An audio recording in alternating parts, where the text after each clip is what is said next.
Decía el señor Eduardo Galeano, mofándose un poco tal vez de las personas, que decía que la vida no es tanto hecha de átomos y de moléculas, sino de cuentos y de palabras, porque las palabras nos configuran a nosotros como seres humanos.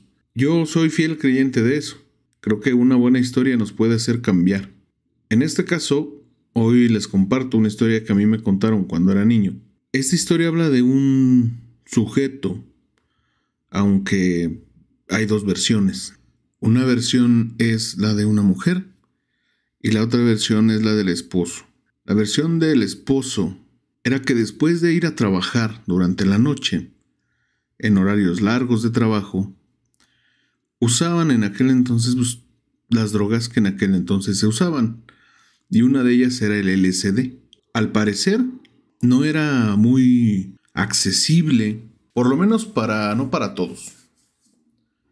Esta persona no vivía en la ciudad, vivía en un pueblo, bueno, entre ciudad y pueblo.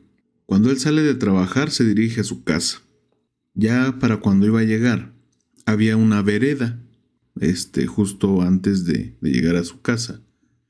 Y él mira hacia la vereda, hacia que quedaba hacia su casa, y ve un monstruo que, alzando las manos, lo intenta atacar desde lejos, y el monstruo venía corriendo hacia él.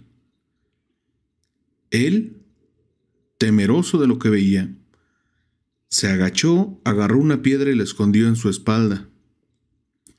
Cuando el monstruo estuvo a punto de atacarlo, él, con la piedra en la mano, destroza la cabeza del monstruo, y las personas se abalanzan a ver el monstruo, a gritar del monstruo que estaba ahí tirado. Entonces el señor se desmaya y despierta en una cárcel. Y ya en la cárcel, a la mañana siguiente, ya cuando despertó, el guardia en turno lo mira y lo mira también a él. Y entonces el señor le pregunta, ¿qué pasó? El guardia en turno le pregunta al señor que si no recordaba lo que había hecho. Y él dijo, sí, yo recuerdo que iba llegando a mi casa y un monstruo me atacó. Y cuando estuvo a punto de agarrarme, con una piedra lo maté. Le destrocé la cabeza. Y la gente se horrorizó del monstruo. Y yo me desmayé. Dice, ya no recuerdo más. Y si ya estoy aquí. El guardia en turno le pregunta, dice, ¿recuerda la estatura del monstruo? Dice, sí, era un monstruo pequeño. ¿Tendría, por casualidad, la altura de su hijo? Y es ahí cuando el señor se da cuenta. La versión de la madre era que habían ido al mercado ella y su hijo para comprar comida para cuando su señor llegara. Ella se adelantó porque su hijo, viendo a su padre, corrió a abrazarlo. Lo distinguió desde lejos y corrió a abrazarlo.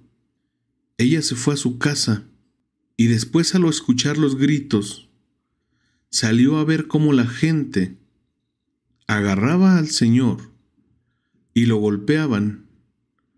Y cuando ella se acerca, vio que su hijo tenía la cabeza machacada por la piedra. Al parecer, por el hecho de no estar consciente del hecho, de haber sido un error causado por las drogas, la condena solo fue de 10 años de prisión. Esta persona cumple sus 10 años en prisión. 10 años que, por cierto, no celebró, pero ni un solo día de su vida de esos 10 años deseó volverse a drogar. 10 años en completa sobriedad. 10 años deseando estar muerto. 24 horas después de haber sido liberado, consigue lo que intentó hacer durante 10 años en la cárcel: suicidarse. Difícilmente alguien puede decir que haría algo diferente.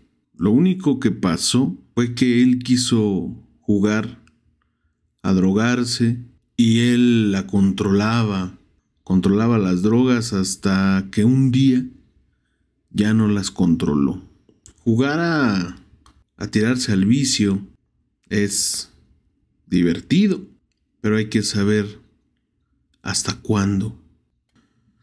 Al día de hoy, pareciera que solamente hay dos tipos de personas cuando se drogan. Una, las personas que ya jamás se van a volver a drogar porque les ha pasado algo como esto y han decidido que jamás vuelven a hacerlo.